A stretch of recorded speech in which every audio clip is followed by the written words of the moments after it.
अगर शेप के चारों तरफ आप ये कोरपड लगा दें चारों बाजू में, तो उस पूरे शेप में कोई भी जंतु नहीं आता, तो जंतुनाशक औषधि की जरूरत नहीं।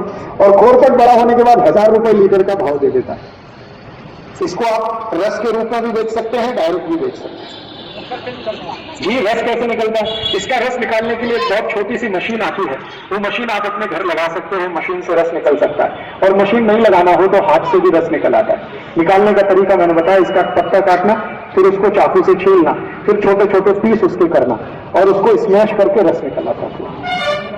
जी, मिक्सर में निकल आता है, क्रशर आता है इसका एक, उसमें भी निकल आता है, मिक्सर में भी निकल आता है। तो इसको आप जरूर अपने घर में रखिए, कम से कम गमले में लगा के रखिए, ये बहुत तरह के उपयोग में आपको आने वाला है। अभी जी, कांटे रहते हैं, इसके पत्ते में कांटे रहते हैं, छोटे छोटे कांटे रहते हैं। इसके आगे एक औषधि की माहिती देता हूं जी, इसका रस का कोई एक्सपायरी डेट नहीं, 1 बरस, 2 बरस, 10 बरस, 20 बरस, 50 बरस कभी भी खराब नहीं होता। जैसे गंगाजल खराब नहीं होता, वैसे कोरपड का रस कभी खराब नहीं होता। कांच की बाटली में भर के कभी भी रख सकते हैं। रस कितना लेना? 3 से 4 चम्मच, इतना ही पर्याप्त है। अभी इसी कोरपड के जैसा एक और बहुत अच्छा औषध है जो अपने स्वयंपाक घर के बिल्कुल नजदीक हो सकता है। गेंदे का फूल, गेंदा मराठी में क्या कहते हैं? झेंडू। यस, झेंडू। झेंडू का फूल, गेंदे का फूल, अंग्रेजी में हम सब उसे मैरीगोल्ड कहते हैं। ये दुनिया की सर्वोत्तम औषधियों में गिना जाता है, बहुत अच्छी औषधि। इस झेंडू के फूल का इतना ताकत है, आपको याद है कई बार हमारे भारत देश के सैनिक जब सीमा पर लड़ते हैं, युद्ध लड़ते हैं, अभी थोड़े समय पहले आपको शायद याद होगा कारगिल युद्ध हुआ। उस कारगिल युद्ध में भारत के 680 सैनिकों को तो वीर गति प्राप्त हुई, शहीद हुए, और बाकी कुछ 1200-1300 सैनिक थे जो घायल हुए। किसी को गोली लगी, किसी को बम लगा, और सबको घाव भयंकर हो गए। आप किसी भी मिलिट्री हॉस्पिटल में जाएं तो आपकी आंखों से देखेंगे कि जिन सैनिकों को भयंकर चोट लगती है, घाव होता है, गोली लगती है, बम लग जाता है, उन सबको यही दिया जाता है, झेंडू के फूल का रस, झेंडू के फूल की चटनी। झेंडू के फूल की चटनी अगर बना के उसको लेपन किया जाए तो बड़े से बड़ा घाव भर जाता है, और ये रस पीने को दिया जाए और जल्दी भर जाता है। तो जब कारगिल युद्ध के समय अपने सैनिकों को, जिनको घायल होने की सूचनाएं थी, सबको हॉस्पिटल के अंदर यही उपयोग में लाया गया और बहुत अच्छे परिणाम। इस झेंडू के फूल को हमेशा घर में बना के रखिए, किसी भी तरह की चोट में अद्भुत काम करता है। ये सबसे बड़ा एंटीसेप्टिक है, सबसे बड़ा दुनिया का, इससे अच्छा एंटीसेप्टिक पूरी दुनिया में नहीं। और अगर झेंडू के फूल की चटनी बनाएं और इसमें थोड़ा कोरपड का रस मिलाएं तो बिल्कुल सोने में सुहागे जैसा काम करता है। बहुत ही अद्भुत कॉम्बिनेशन है। झेंडू के फूल की चटनी और कोरपड का रस मिक्स करके खराब से खराब घाव पर लगा दीजिए, पूरा शरीर सड़ गया हो ऐसे लोगों को लगा दीजिए। मैंने इसका उपयोग किया है कोड़ियों पर। आप जानते हैं कुछ लोग कोड़ी हो जाते हैं, शरीर का अंग उनका गलना शुरू कर देता है। उनके शरीर के गले हुए अंगों पर जब मैंने ये लगा दिया तो उसी के बाद उनका गलना बंद हो गया शरीर। तो आप इसको घर में लगा के रखिए। झेंडू के फूल का सबसे अच्छा उपयोग है, शरीर के बाहर के अंग में कहीं भी चोट लगे, किसी भी तरह से गोली लग गई हो, बम लग गया हो, एक्सीडेंट की चोट हो, जल्दी से उसको भरना हो, हील करना हो, तो ये बहुत अच्छी औषध है जिसको आप झेंडू का फूल कहते हैं। इसी तरह से अपने स्वयंपाक घर के नजदीक में एक बहुत अच्छी औषध है जिसको आप चाहें तो उपयोग कर लीजिए। आपके पास थोड़ी भी जमीन है तो उसमें वो लगा सकते हैं।